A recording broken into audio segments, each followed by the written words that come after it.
বাবা মা, তোমাকে তো সেই সুন্দর লাগছে, তো হেভি সুন্দর লাগছে। এই শাড়িটা বের করেছো আবার? হ্যাঁ, আলমারিতে শাড়িগুলো পচে যাচ্ছিল, আমার কোন এক বন্ধু খুব কমেন্টটা দারুণ করেছে, সে খুব সুন্দর লিখেছে ভালো আমার হয়েছে। শাড়ি। তার জন্য আমার শাড়িগুলো একে একে বের করছি আর পরছি বন্ধুরা, দেখো তোমাদের সামনে।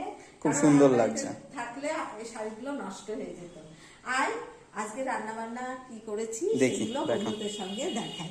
এই দেখ, এটা লাল শাক ভাজা, এখানে আছে উচ্ছে ভাজা, আর এখানে করেছি তোমার চাল কুমড়োর পাতা দিয়ে সর্ষে পোস্ত আর আলু গ্রেট করে একটু বেটে করেছি সে তার বড়া।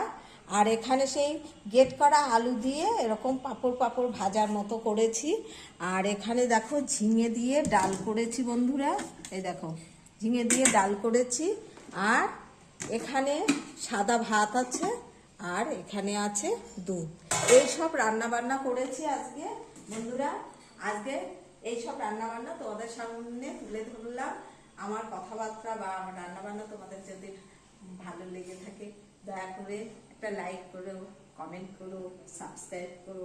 তোমরা পাশে থেকো, সুস্থ থেকো, ভালো থেকো বন্ধুরা। আর মায়ের শাড়িটা কেমন লাগছে আমার তোমার? শাড়িটা কেমন লাগছে, আমার ড্রেসটা কেমন লাগছে, তোমরা একটা কমেন্ট করে